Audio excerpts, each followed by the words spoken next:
Assalamualaikum warahmatullahi wabarakatuh.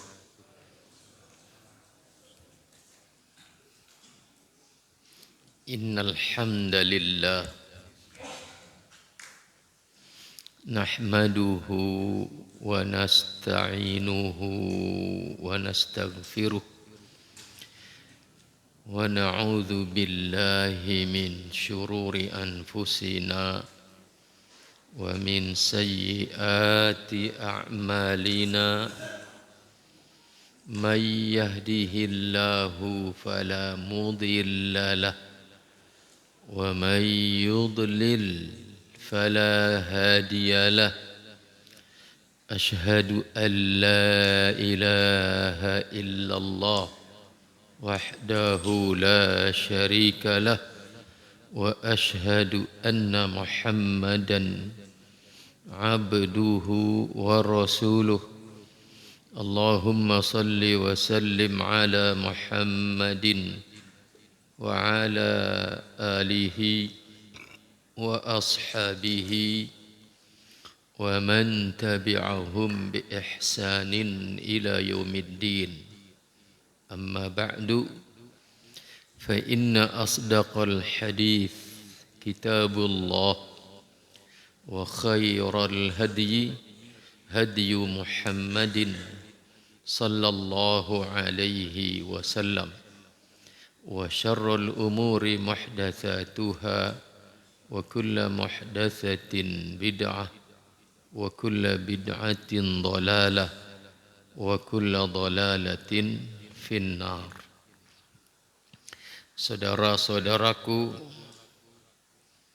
para bapak, para ibu, hadirin, hadirat, ikhwatal iman, hadani Allah wa iyyakum. Alhamdulillah, kita panjatkan puji syukur kehadirat Allah Subhanahu wa taala atas segala nikmat yang telah Allah karuniakan kepada kita semua. Selanjutnya salawat dan salam kita mohonkan kepada Allah Subhanahu wa taala agar senantiasa dilimpahkan dan dicurahkan kepada junjungan kita Rasulullah Nabi Muhammad sallallahu alaihi wasallam beserta keluarga beliau, para sahabat beliau dan orang-orang yang mengikuti mereka dengan baik sampai hari kiamat nanti. Bapak Ibu hadirin hadirat, ikhwatal iman, hadani Allah wa iyyakum. Kita kembali bersama Mukhtasar Jami'il Ulumi wal Hikam karya Al-Imam Ibn Rajab Al-Hambali. Dan bagi antum yang pegang kitab, sekarang kita berada di halaman 87, Al-Hadithu Al-Ishrun, hadis yang ke-20.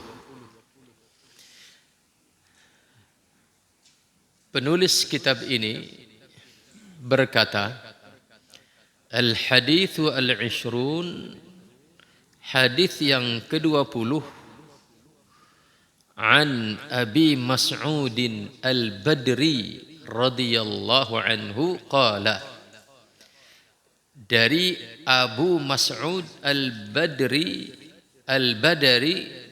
radhiyallahu anhu, beliau berkata, kata beliau, qala Rasulullah sallallahu alaihi wasallam, telah bersabda Rasulullah sallallahu alaihi wasallam. Kata Rasul, inna mimma adrakan nasu min kalamin nubuwatil ula, inna sesungguhnya, mimma dari apa-apa, adraka an-nasu yang manusia dapatkan, yang manusia temukan min kalamin nubuwatil ula, sebagian dari sabda kenabian yang pertama adalah berbunyi idza lam tastahyi, apabila kamu tidak malu, fasna, maka lakukanlah ma, apapun syi'ta, yang kamu mau. Jika kau tak malu, lakukan apapun yang kau mau. Hadis rawahul Bukhari. Hadis diriwayatkan oleh Al-Imamu Al-Bukhari rahimahullah.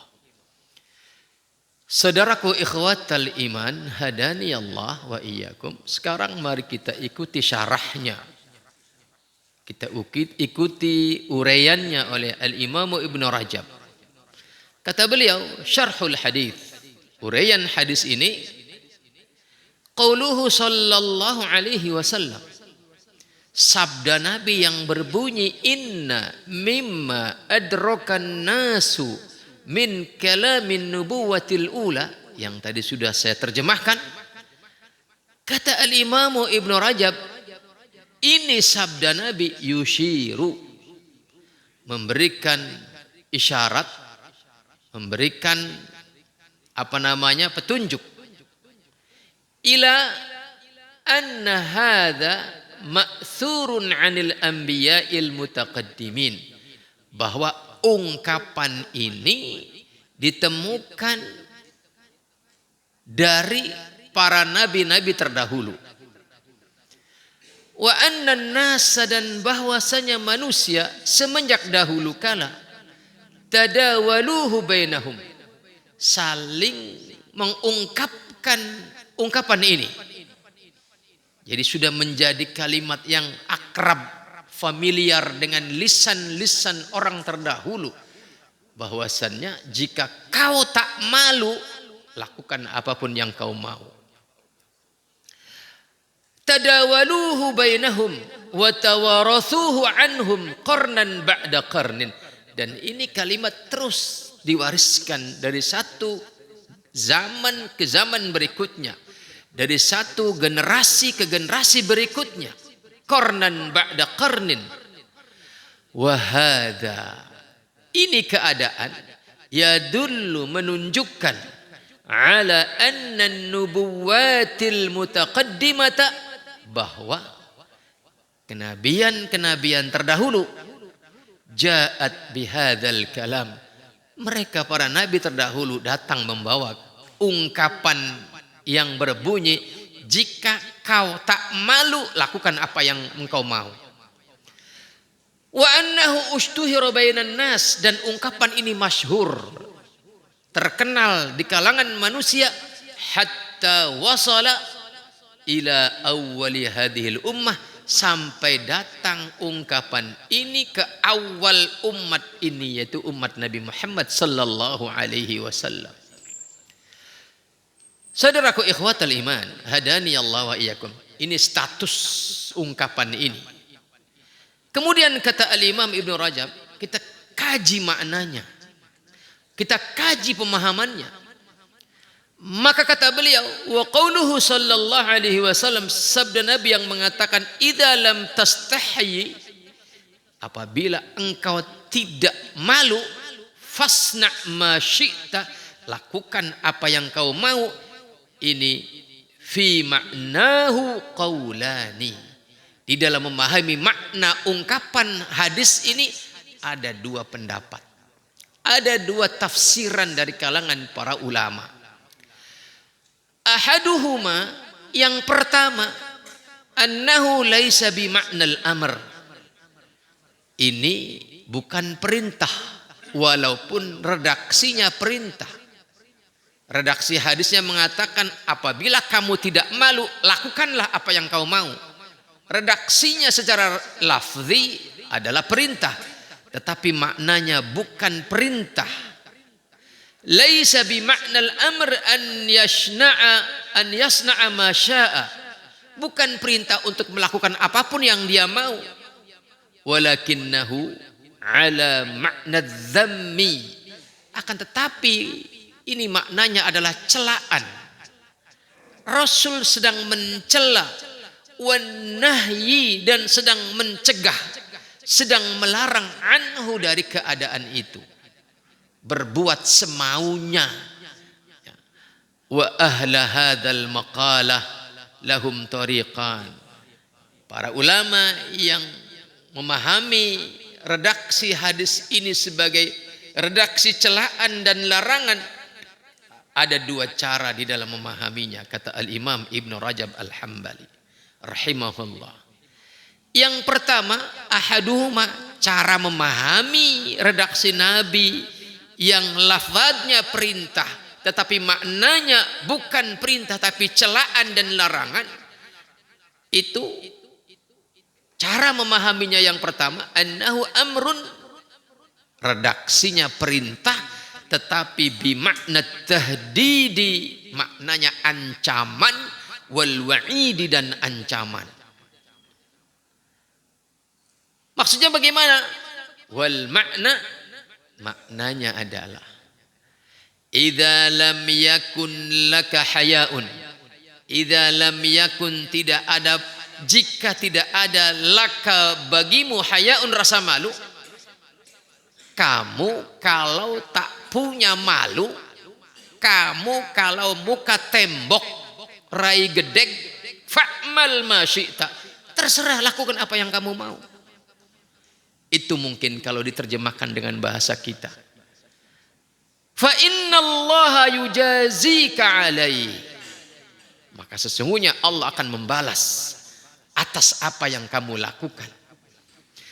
Ini kaqaulihi ta'ala, seperti firman Allah ta'ala, i'malu ma syi'tum, lakukan apa yang kamu mau, innahu bima ta'maluna basir, sesungguhnya dengan apa yang kamu lakukan itu basirun, Allah itu maha teliti atas apa yang kalian lakukan. Ini yang pertama, perintah, redaksinya perintah tetapi dimaknai sebagai ancaman. Ya. Sedangkan metode yang kedua adalah wattariqus tsani annahu amrun. Ini perintah, benar-benar perintah. Wa ma'nahu al-khabar, tetapi maknanya adalah berita. Maka kalau redaksi perintah ini dimaknai berita, maka maknanya adalah anna man lam yastahyi, bahwa seseorang yang tidak malu maka dia akan sana'a ma syaa, dia akan melakukan apa yang dia mau. Artinya ketika Rasul mengatakan idza lam tastahi fasna ma syi'ta, redaksinya perintah tetapi maknanya berita, bahwasanya orang yang tidak punya rasa malu itu pasti akan melakukan apapun yang dia mau jika orang itu tidak punya rasa malu. Fa innal mani'a min fi'lil qaba'ih, karena apa? Karena al-mani' yang menghalangi seseorang min fi'lil qaba'ih, dari melakukan perbuatan-perbuatan qaba'ih, tercela, huwa adalah al-haya'u, rasa malu. Maka artinya Nabi sedang memberitakan kepada kita, orang yang tidak punya rasa malu pasti dia akan berbuat apapun yang dia mau. Karena penghalang seseorang dari mengerjakan perbuatan tercela itu adalah karena rasa malunya. Faman lam yakun lahu haya'un, maka barang siapa yang tidak ada baginya hayaun, rasa malu, inhamaka, maka dia akan larut, dia akan gandrung fi kulli fahsya'in wa munkarin, dalam setiap perbuatan keji dan mungkar. Wa ma yamtani'u min mithlihi man lahu haya'un ala haddi qawlihi, wa ma yamtani'u min mithlihi, dan tidak akan menahan diri dari semisalnya. Wa ma yamtani'u min mithlihi man lahu haya'un ala haddi qawlihi sallallahu alaihi wasallam, man kadzaba alayya muta'ammidan falyatabawwa maq'adahu minan nar. Artinya Ini ungkapan setara dengan ungkapan Nabi yang mengatakan barang siapa yang berdusta atas namaku dengan sengaja falyatabawwa, maka bersiaplah maq'adahu, tempat duduknya minan nar. Ada perintah falyatabawwa, maka hendaknya dia bersiap-siap menempati tempat duduknya dari api neraka. Fa inna lafzahu lafzul amri, redaksinya redaksi perintah. Wa ma'nahu, adapun maknanya adalah al-khabaru berita. Wa inna man kadzaba alaihi tabawwa maq'adahu minan nar, bahwasannya beritanya orang yang berdusta atas nama Rasul itu adalah pasti, artinya dia sedang mempersiapkan tempat duduknya dari api neraka. Maka perintah, redaksinya perintah tetapi maknanya berita. Ini artinya adalah celaan dari Rasulullah sallallahu alaihi wasallam. Qala al-Imam Ibnu Abbas radhiyallahu anhu, kata beliau, al-haya'u wal iman qaranin fi qaranin. Antara rasa malu dengan iman itu adalah dua hal yang saling berdampingan. Antara rasa malu dan iman itu adalah apa? Dua hal yang berdampingan. Maka di dalam redaksi yang lain, Nabi Muhammad sallallahu alaihi wasallam dalam hadis yang dikatakan sahih oleh Syekh Albani rahimahullah di dalam kitabnya Mishkatul Masabih, Nabi bersabda, innal haya'a wal imana qarana jami'an fa idza rafa'a ahaduhuma rafa'al akhar. Kata Nabi, antara rasa malu dengan iman itu adalah dua hal yang saling berdampingan. Apabila salah satunya meningkat, maka meningkatlah yang satunya. Artinya jika rasa malu itu meningkat, maka iman pun meningkat. Atau sebaliknya, jika iman itu meningkat, maka rasa malu pun akan meningkat. Ini sebagaimana dikatakan oleh Nabi dalam hadis yang sahih yang disahihkan oleh Syekh Albani rahimahullah dalam Miskatul Masabih, dan Ibnu Abbas radhiyallahu anhu juga mengatakan demikian. Beliau mengatakan, fa idza nuzi'al haya'u, apabila rasa malu itu telah dicabut dari seseorang, tabi'ahul akhar, maka iman pun akan ke bawah tercerabut. Itulah maka Nabi juga mengatakan al-haya'u minal iman, bahwasanya rasa malu itu adalah bagian daripada iman. Wa qad ja'ala an-nabiy sallallahu alaihi wasallam, Nabi telah menjadikan al-haya'a minal iman, bahwa rasa malu itu adalah bagian daripada iman. Fa'an Ibnu Umar radhiyallahu anhuma anna an-nabiy sallallahu alaihi wasallam marra ala rajulin. Abdullah ibnu Umar radhiyallahu anhuma pernah menceritakan melihat Nabi melewati seseorang. Marra ala rajulin, Nabi melewati seorang lelaki. Wa huwa yu'atibu akhahu, lelaki ini sedang mencela saudaranya fil haya'i, yang pemalu. Yaqulu, lelaki ini berkata, innaka latastahyi, kamu ini pemalu banget. Ka'annahu yaqul, seolah dia sedang berkata kepada saudaranya yang pemalu, qad adarra bika, sampai rasa malu ini mencelakaimu. Faqala Rasulullah sallallahu alaihi wasallam, maka melihat peristiwa ini Nabi merespon dengan bersabda, da'hu, biarkan dia. Fa innal haya'a minal iman, karena sesungguhnya al-haya, rasa malu itu adalah bagian daripada iman. Saudaraku ikhwatal iman, hadani Allah wa iyyakum. Bagaimana redaksi rasa malu itu yang kemudian dianggap sebagai bagian daripada iman, bahkan dia adalah merupakan satu hal yang mendampingi iman, yang saling mempengaruhi. Jika iman meningkat, maka rasa malu akan meningkat. Sebaliknya, jika rasa malu meningkat, maka iman pun meningkat. Dijelaskan oleh para ulama bahwasannya yang namanya pengertian al-haya yang demikian itu adalah khuluqun, akhlak, perilaku baik, yakufful abda, yang menghalangi atau menahan seorang hamba an irtikabil qabaih warradha'il wa yahuthuhu 'ala al-fi'lil jamil wa yamna'uhu min at-taqsiri fi haqqi sahibil haqq wa huwa min a'la mawahibillahi lil 'abdi. Yang namanya al-haya itu adalah yakni perilaku akhlak yang mencegah seorang hamba dari melakukan keburukan, mendorong dia melakukan kebaikan, dan menghalangi dia dari abai terhadap hak-hak orang yang memiliki hak atas dirinya. Dan ini adalah karunia dari Allah Subhanahu wa taala. Saudaraku ikhwatal iman, hadani Allah wa iyyakum. Maka kata al-Imam Ibn Rajab, wa'lam annal haya'a naw'ani.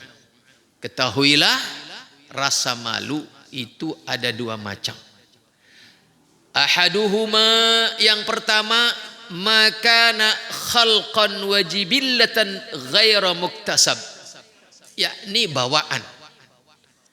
Rasa malu itu ada yang bawaan, ghaira muktasab, bukan upaya dari kita, semata-mata karunia dari Allah Subhanahu wa taala. Ada rasa malu yang seperti itu, sudah dari sononya, sudah dari zaman oroknya dia sudah malu. Wa huwa min ajallil akhlaq, kata Imam Ibn Rajab, dan ini adalah termasuk paling agung-agungnya akhlak, allati yamnahuha Allahul 'abda wa yajbiluhu 'alaiha. Paling agung-agungnya akhlak yang Allah karuniakan kepada seorang hamba dan Allah bawakan sebagai tabiat bagi dirinya. Oleh hadza qala, oleh karena ini maka Nabi bersabda, al-haya'u la ya'ti illa bi khairin.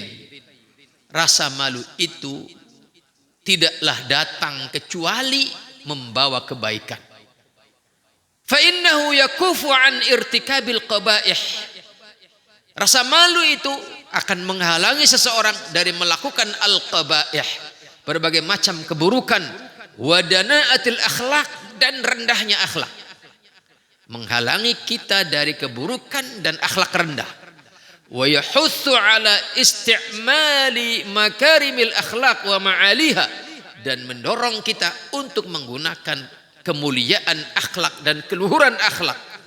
Fahuwa min khisalil iman bihadzal i'tibar.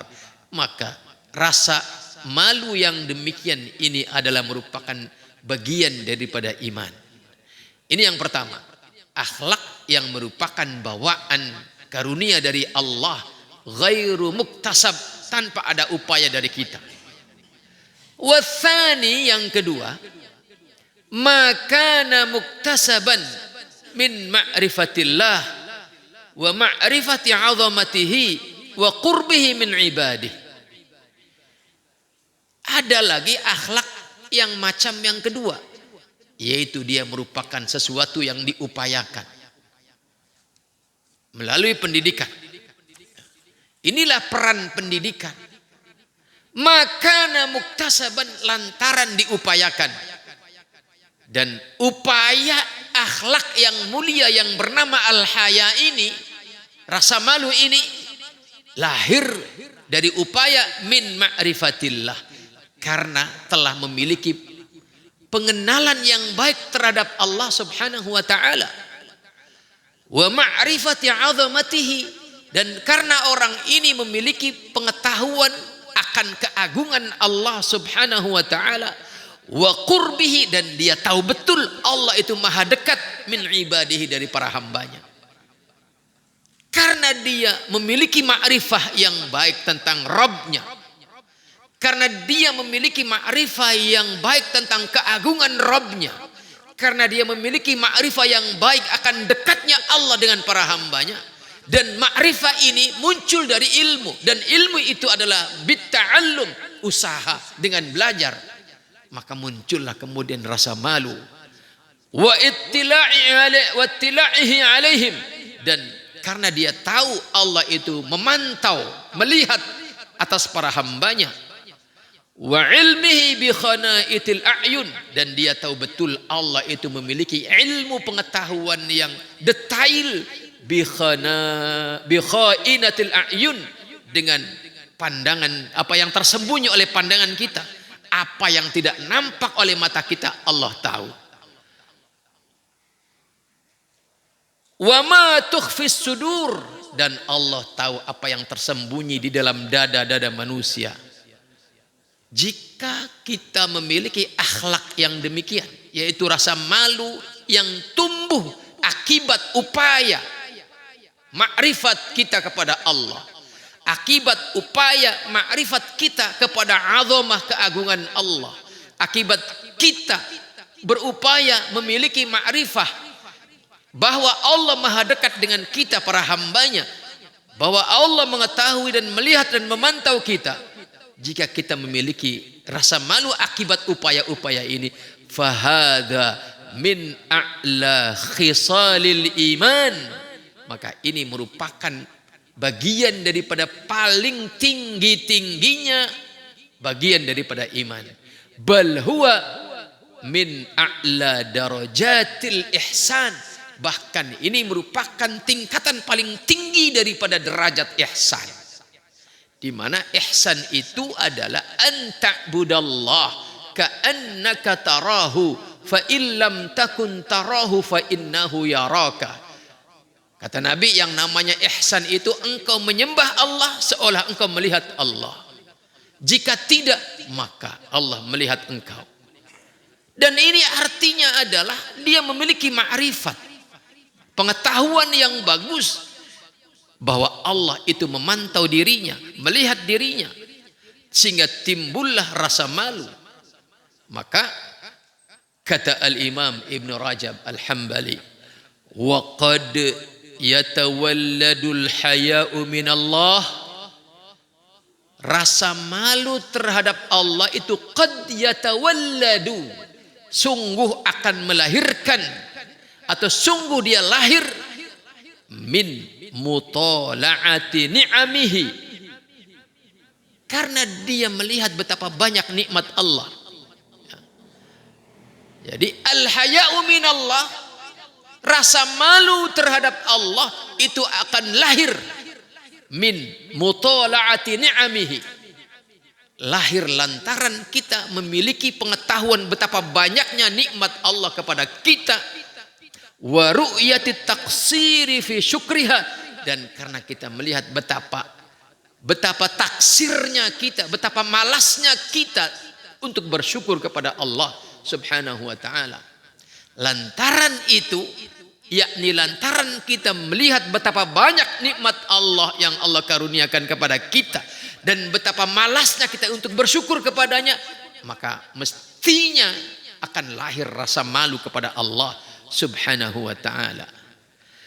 Fa idza sulibal 'abdul haya'al muktasab wal gharizi, apabila telah dicabut pada seorang hamba rasa malu, baik rasa malu yang muktasab, yang diupayakan melalui pembelajaran, pembiasaan, melalui pembelajaran keilmuan, maupun yang gharizi, yang sifatnya bawaan. Lam yabqa, jika demikian, ya, rasa malu yang pertama yang bawaan sudah hilang, rasa malu yang melalui pendidikan sudah enggak ngefek, sudah tidak kepake, lam yabqa lahu ma yamna'uhu min irtikabil qabih, maka tidak ada tersisa apapun yang akan menghalangi dia dari berbuat keburukan. Rasa malu yang bawaan sudah habis, tidak ada. Rasa malu yang melalui upaya yang dia upayakan oleh ayah ibunya, oleh guru-gurunya, oleh ustadznya, oleh lingkungannya, sudah tidak ada rasa malu, habis rasa malu dia, maka lam yabqa lahu ma yamna'uhu min irtikabil qaba'ih, tidak tersisa sesuatu pun yang akan menghalangi dia dari berbuat keburukan. Akhirnya dia berbuat apapun yang dia mau, seburuk apapun itu, karena dia sudah tidak memiliki rasa malu. Maka lam yabqa lahu ma yamna'uhu min irtikabil qabih wal akhlaqid dani'ah, dan akhlak yang tercela. Fasara, maka jadilah orang yang demikian itu ka'annahu la imana lahu, seolah dia sudah tidak ada iman pada dirinya. Orang yang sudah tidak ada rasa malu, baik malu bawaan maupun malu yang telah diupayakan oleh orang tuanya, oleh gurunya, oleh lingkungannya, oleh sahabatnya, sudah tidak ada rasa malu, maka artinya ka'annahu la imanalah, seolah sudah tidak ada iman pada diri orang semacam itu. Saudaraku ikhwatal iman, hadani Allah wa iyyakum. Maka di sini kemudian Al-Imam Ibn Rajab menjelaskan ciri rasa malu yang terpuji itu seperti apa. Beliau mengatakan al-haya'ul mamduh, malu yang terpuji fi kalamin Nabi sallallahu alaihi wasallam, yang terdapat di dalam sabda-sabda Nabi Muhammad sallallahu alaihi wasallam, yang di dalam ungkapannya memuji-muji malu. Itu maksudnya adalah innama yuridu bihi al-khuluqul ladzi yahutsu ala fi'lil jamil wa tarkil qabih, yaitu akhlak yang memotivasi orang tersebut untuk melakukan yang baik, wa tarkil qabih, dan meninggalkan yang buruk. Ketika lantaran malu kepada Allah atau malu kepada siapapun yang mendorong dia untuk berbuat baik dan menghalangi dia dari berbuat buruk, maka itulah rasa malu yang terpuji, baik yang gharizi, bawaan dari orok, maupun yang muktasab, yang muncul akibat upaya-upaya pembelajaran yang dijalaninya selama hidupnya. Fa amma ad-dha'fu wal 'ajzu, adapun kelemahan alladhi yujibu at-taqsira fi syai'in min huquqillah, yang berakibat malas di dalam menegakkan hak Allah, au huquqi ibadih, atau menunaikan hak-hak orang lain, falaisa huwa minal haya, maka itu bukan dianggap sebagai bagian daripada rasa malu yang terpuji. Ada orang malu kalau tidak menunaikan hak Allah, dan malu kalau melanggar hak Allah, malu kalau tidak menunaikan hak orang lain yang wajib dia tunaikan, malu kalau dia melanggar hak orang lain, maka inilah yang terpuji. Tetapi ada orang yang sama seperti itu, tetapi karena ketidakmampuannya, dia tidak mampu menunaikan hak orang lain, maka ini bukan termasuk daripada al-haya yang terpuji tadi. Innama huwa dha'fun wa khawarun wa ajzun wa mahana. Tetapi itu adalah ketakberdayaan semata, ketakberdayaan, bukan bagian daripada rasa malu. Maka ikhwatal iman, hadani Allah wa iyyakum. Inilah penjelasan Al-Imam Ibn Rajab Al-Hambali tentang makna yang pertama dari dua makna hadis Nabi yang mengatakan idza lam tastahyi fasna ma syi'ta, di mana beliau mengatakan ada dua pemahaman, ada dua makna dari para ulama. Yang pertama adalah yakni ini adalah apa? Yaitu bahwa kalimat atau redaksi Nabi yang mengatakan inna mimma adrakan nasu min kalamin nubuwatil ula idza lam tastahyi fasna ma syi'ta. Tadi dikatakan oleh beliau fi ma'nahu qaulani, ada dua pendapat para ulama. Yang pertama adalah Walaupun redaksinya perintah, tetapi maknanya bukan perintah, tetapi celaan dan ancaman. Wathani, sedangkan yang kedua di halaman 89, wal qaulu tsani, sedangkan pendapat yang kedua, fi makna qaulihi sallallahu alaihi wasallam, di dalam makna sabda Nabi yang mengatakan, idza lam tastahyi fasna ma syi'ta, apabila engkau tidak malu maka lakukan apa yang engkau mau. Pemahaman yang kedua, kalau pemahaman yang pertama mengatakan apa? Redaksinya perintah tetapi maknanya celaan, larangan dan apa? Ancaman. Sedangkan ini pendapat yang kedua mengatakan annahu amrun bi fi'li ma yasha'u ala zahiri lafzihi, dipahami sesuai lahiriah lafaznya, yaitu perintah melakukan apapun yang kita mau. Lakukan apa yang kita mau. Maknanya bagaimana? Itulah zahir lafadznya. Zahir lafadznya maknanya apapun yang kamu mau lakukan kalau kamu tidak malu. Zahirnya seperti itu. Maknanya bagaimana? Wa annal maknanya idza kana alladhi turidu fi'lahu, apabila ada sesuatu yang ingin kamu lakukan dan sesuatu yang ingin kamu lakukan itu mimma la yustahya min fi'lihi, merupakan sesuatu yang apabila engkau lakukan bukan hal yang memalukan, bukan memalukan di mata Allah, bukan perkara yang memalukan di hadapan manusia, la minallah wala minan nas, bukan yang memalukan di mata Allah, bukan yang memalukan di mata manusia, likaunihi min af'alit ta'at, karena memang itu adalah merupakan perbuatan ketaatan, maka ngapain harus malu? Au min jamilil akhlaqi wal adab al mustahsanah, atau perbuatan itu memang perbuatan yang baik, adab yang indah, fasna minhu hina idzin ma syi'ta, ya sudah lakukan saja, enggak usah menahan diri. Ini makna yang kedua, dipahami secara zahirnya bahwa jika memang apa yang ingin kau lakukan itu adalah merupakan sesuatu yang tidak memalu-malukan di mata Allah dan tidak memalukan di mata manusia, ya sudah lakukan saja. Ini motivasi buat kita. Ya. Wa min hadza qaulu ba'dis salaf. Dari sini maka ada ungkapan sebagian para salaf yang mengatakan wa qad su'ila 'anil muru'ah. Mereka ditanya tentang apa itu al-muru'ah.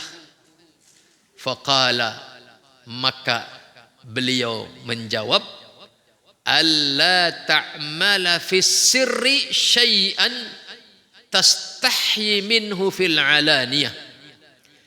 Ini apakah kita masih punya muru'ah? Apakah kita masih punya harga diri di mata Allah, di mata manusia? Apakah kita masih memiliki muru'ah? Maka ukur dengan ungkapan ini. Di mana sebagian salaf pernah ditanya tentang apa itu al-muru'ah. Maka beliau menjawab, an la ta'mala fis sirri syai'an. Jangan kau lakukan sesuatu di tempat sunyi, fisirri. Jangan kau lakukan sesuatu di tempat sunyi yang apabila sesuatu itu kamu lakukan di keramaian orang engkau merasa malu. Jangan karena sunyi engkau lakukan itu. Itu artinya kamu tidak punya muru'ah, kata para salaf. Maka standarnya seseorang itu masih punya muru'ah adalah tidak melakukan sesuatu di tempat sunyi yang apabila sesuatu itu dilakukan di tempat ramai dia merasa malu. Apapun, apakah ucapan ataukah perbuatan. Saya tidak akan mengucapkan kalimat ini walaupun di tempat sunyi tidak ada orang, tidak ada jamaah, tidak ada murid, tidak ada siapapun. Tidak ada keluarga saya. saya tidak akan melakukan ini walaupun sunyi dari semua itu. Kenapa? Karena kalau saya lakukan ini di hadapan mereka saya merasa malu. Maka jika orang punya prinsip semacam ini, artinya dia punya muru'ah. Dan ikhwatal iman, mungkin terjemahan muru'ah itu adalah integritas. Ya, orang yang masih memiliki integritas adalah indikator bawahnya, indikator paling sederhananya adalah an la ta'mala fi sirri syai'an tastahyi minhu fil alaniyah. Ketika engkau tidak melakukan sesuatu di kesunyian, yang apabila sesuatu itu dilakukan di keramaian engkau merasa malu, engkau merasa tidak pantas. Jangan karena kemudian lagi sunyi, lakukan saja, toh nggak ada yang lihat. Padahal kalau ada yang lihat kita malu. Maka kemudian kita tinggalkan. Nah, itulah al-muru'ah. Itulah integritas. An la ta'mala fi sirri syai'an tastahyi minhu fil alaniyah. Ketika engkau tidak melakukan sesuatu di kesunyian, ya, karena apabila sesuatu itu dilakukan di keramaian engkau merasa malu, maka engkau tinggalkan walaupun di kesunyian. Engkau tinggalkan perbuatan itu, maka itulah engkau sedang memiliki atau sedang menjaga muru'ah engkau. Demikian hadis yang ke-20 telah kita selesaikan dalam satu majelis. Semoga Allah karuniakan kepada kita rasa malu yang menyebabkan meningkatnya iman kita, dan semoga Allah mudahkan kita untuk mengupayakan rasa malu, yang dengan rasa malu itu Allah menjadikan sebab meningkatnya iman kita. Allahumma amin. Subhanakallahumma bihamdika asyhadu an la ilaha illa anta astaghfiruka wa atubu ilaik. Assalamualaikum warahmatullahi wabarakatuh.